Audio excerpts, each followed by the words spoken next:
Assalamualaikum warahmatullahi wabarakatuh. Perkenalkan, kami dari kelompok 1 akan mempresentasikan materi bab 2, yaitu sistem informasi untuk keunggulan kompetitif. Yang pertama, model sistem umum perusahaan. Model sistem umum perusahaan adalah di mana penyerbuan objek yang terdiri dari berbagai jenis model yang digunakan oleh perusahaan beserta kegunaan tertentu sendiri. Yang mempengaruhi perusahaan akan mempermudah pengertian, komunikasi, dan memperkirakan masa depan. Terdapat 3 aliran yang biasa digunakan oleh perusahaan. Yang pertama, aliran sumber daya fisik. Sumber daya fisik sebuah perusahaan meliputi pegawai, bahan baku mesin, dan uang. Yang kedua, aliran sumber daya virtual, yaitu aliran 2 arah data informasi yang menghubungkan perusahaan dalam lingkungannya. Yang ketiga, mekanisme pengendalian perusahaan. Unsur-unsur yang memungkinkan perusahaan mengendalikan operasinya sendiri. Dengan cara lain, standar kinerja manajemen suatu perusahaan memproses suatu data dan mengubah data tersebut menjadi informasi. Selanjutnya, perusahaan di dalam lingkungannya. Terdapat 8 jenis elemen yang ada di dalam lingkungan perusahaan. Yang pertama, pemasok atau supplier. Pemasok atau supplier adalah pihak perorangan atau perusahaan yang menyediakan material, mesin, dan lain-lain. Yang kedua, pelanggan. Pelanggan adalah seorang individu atau suatu perusahaan yang membeli produk dan jasa-jasa pada suatu perusahaan. Yang ketiga, serikat buruh. Serikat buruh ialah organisasi tenaga kerja yang bergabung bersama untuk mencapai tujuan umum dalam hal seperti upah, jam, dan kondisi kerja. Yang keempat, masyarakat keuangan. Terdiri dari institusi yang mempengaruhi sumber daya keuangan bagi perusahaan. Yang kelima, pemegang saham atau pemilik. Ini ialah orang yang perseorangan atau lembaga yang memiliki sekurang-kurangnya satu saham di suatu perusahaan dan yang namanya diterbitkan surat saham. Yang keenam, pesaing. Mencakup semua organisasi yang bersaing dengan perusahaan yang mengejar sasaran pasar yang sama. Ada 4 tingkat persaingan perusahaan, yaitu persaingan merek, persaingan industri, persaingan bentuk, dan persaingan umum. Yang ketujuh, pemerintahan. Pemerintahan di sini memberikan batasan-batasan dalam bentuk peraturan, tetapi tidak boleh memberi bantuan. Yang kedelapan, masyarakat global. Di sini ialah wilayah geografis tempat perusahaan melakukan operasinya. Ya baiklah, selanjutnya keunggulan kompetitif. Keunggulan kompetitif dalam informasi dimaksudkan pada penggunaan informasi untuk meningkatkan pangsa pasar. Keunggulan kompetitif adalah kemampuan yang diperoleh melalui karakteristik dan sumber daya suatu perusahaan untuk memiliki kinerja lebih tinggi dibandingkan perusahaan lain pada industri atau pasar yang sama. Selanjutnya, dimensi keunggulan kompetitif memiliki 3 poin, yaitu pertama, keunggulan strategis. Keunggulan strategis adalah keunggulan yang memiliki dampak fundamental dalam membentuk operasi perusahaan. Sistem informasi dapat digunakan untuk menciptakan suatu keunggulan strategis. Contohnya, sebuah perusahaan dapat memutuskan untuk mengubah seluruh datanya menjadi base data dengan alat penghubung standar seperti alat penghubung browser web. Poin kedua, keunggulan taktis. Keunggulan taktis adalah sebuah perusahaan mendapatkan keunggulan taktis ketika perusahaan tersebut mengimplementasikan strategis dengan cara yang lebih baik dari pesaingnya. Contohnya, layanan pelanggan dapat ditingkatkan dengan menawarkan kepada pelanggan akses langsung ke informasi. Selanjutnya, poin ketiga, keunggulan operasional. Keunggulan operasional adalah keunggulan yang berhubungan dengan transaksi dan proses sehari-hari. Disinilah sistem informasi akan berinteraksi secara langsung dengan proses. Selanjutnya, tantangan dari pesaing-pesaing global. Tantangan yang pertama itu kebutuhan khusus untuk pemrosesan informasi di perusahaan multinasional. Perusahaan multinasional adalah sebuah perusahaan yang beroperasi lintas produk, pasar, negara, dan budaya. Perusahaan multinasional terdiri atas perusahaan induk dan sekelompok anak perusahaan. Anak perusahaan tersebut dapat tersebar secara geografis dan masing-masing dapat memiliki sasaran, kebijakan, dan prosedurnya sendiri. Meskipun semua perusahaan memiliki kebutuhan pemrosesan informasi dan koordinasi, kebutuhan-kebutuhan ini merupakan hal yang sangat penting artinya bagi perusahaan multinasional. atau yang biasa disebut dengan MNC. MNC adalah sebuah sistem terbuka yang berusaha untuk meminimalkan ketidakpastian yang terdapat dalam lingkungannya. Dalam konteks ini, ketidakpastian adalah perbedaan antara jumlah informasi yang dibutuhkan untuk melakukan suatu pekerjaan dan jumlah informasi yang telah dimiliki oleh organisasi. Tantangan yang kedua adalah kebutuhan khusus untuk koordinasi di perusahaan multinasional. Koordinasi adalah kunci untuk mencapai keunggulan kompetitif di dalam pasar global. Perusahaan yang tidak mampu mendapatkan kendali strategis atas operasinya di seluruh dunia dan mengelolanya dengan cara yang terkoordinasi secara global tidak akan dapat meraih kesuksesan dalam perekonomian internasional. Kabar buruk bagi para eksekutif MNC adalah tantangan koordinasi semakin besar bagi MNC dibandingkan sebuah perusahaan yang membatasi aktivitasnya hanya di negara asalnya. Kesulitan timbul dari adanya kenyataan bahwa sumber daya yang digunakan oleh MNC sangat luas terdistribusi. Sumber daya informasi yang tersebar, peranti keras, peranti lunak, dan pegawai menjadi sulit untuk dikelola dan dapat diatur oleh praktik-praktik bisnis yang saling bertentangan. Dan kabar baiknya adalah bahwa kemajuan di bidang teknologi, informasi, metodologi, dan komunikasi telah membuat koordinasi global menjadi lebih mudah. Tetapi bahkan dengan kemajuan-kemajuan ini, koordinasi tetap menjadi suatu tantangan besar. Dan dalam hal ini juga, di samping dengan tantangan tadi, ada beberapa keuntungan dari koordinasi. Banyak keuntungan yang diperoleh oleh MNC adalah karena memiliki kemampuan pemrosesan informasi yang baik yang didasarkan pada kemampuannya dalam berkoordinasi. Keuntungan koordinasi antara lain meliputi: yang pertama adalah fleksibilitas dalam respons pesaing di berbagai negara dan pasar. Yang kedua, kemampuan untuk merespon perubahan yang terjadi di satu negara pada satu negara lain atau satu wilayah dalam satu negara lain.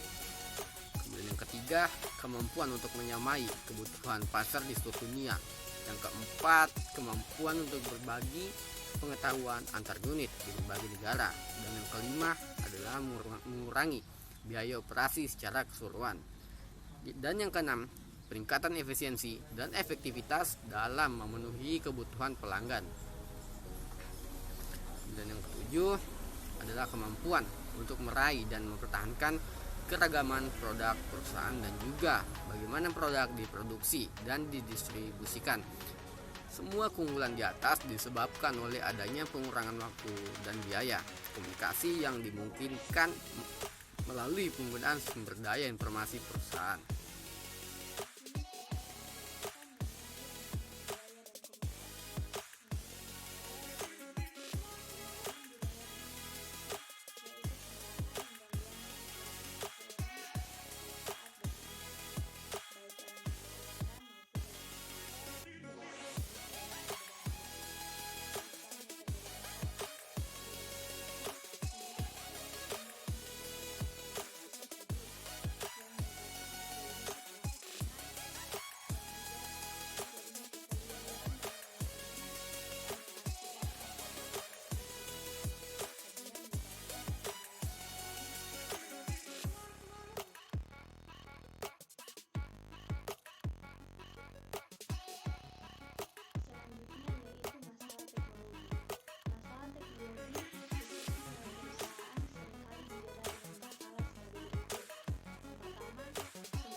Pengetahuan yang pertama adalah piranti keras komputer, yang kedua piranti lunak komputer, yang ketiga spesialis informasi, yang keempat penggunaan, kelima fasilitas, keenam database, ketujuh informasi.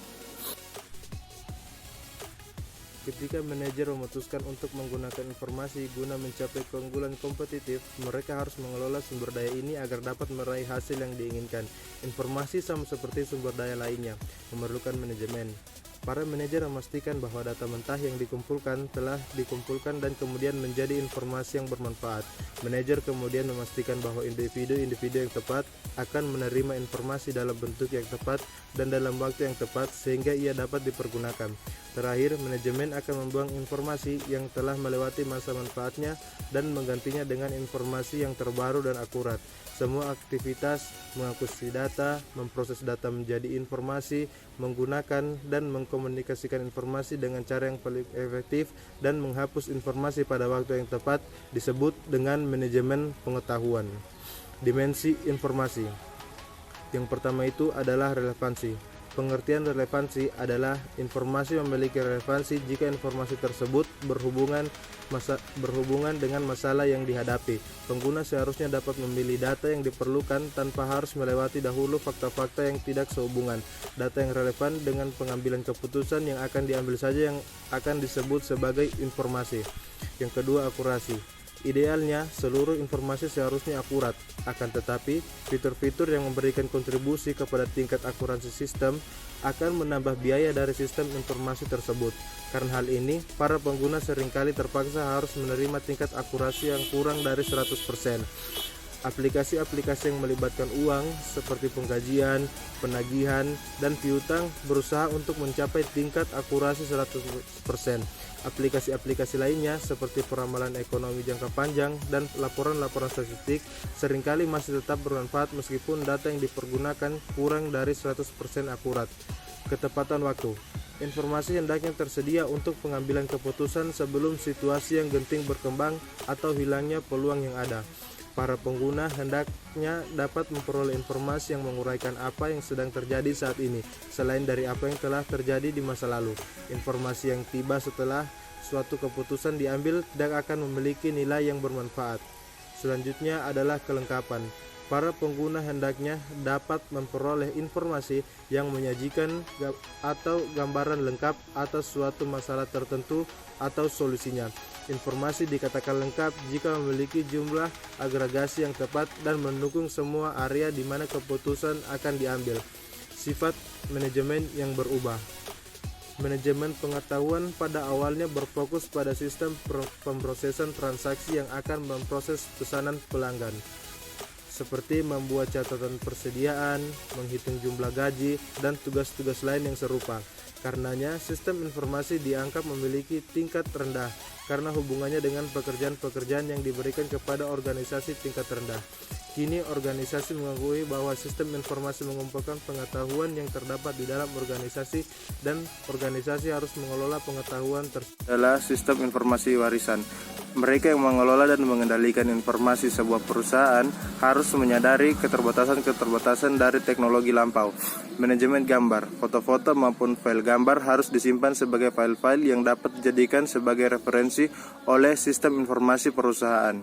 Format-format umum manajemen gambar yang pertama adalah JPEG, kedua GIF, ketiga TIFF atau Text Image File Format, keempat BMP atau bitmap, dan kelima adalah Windows Meta File Format. Macam-macam perencanaan perusahaan untuk sumber daya informasi.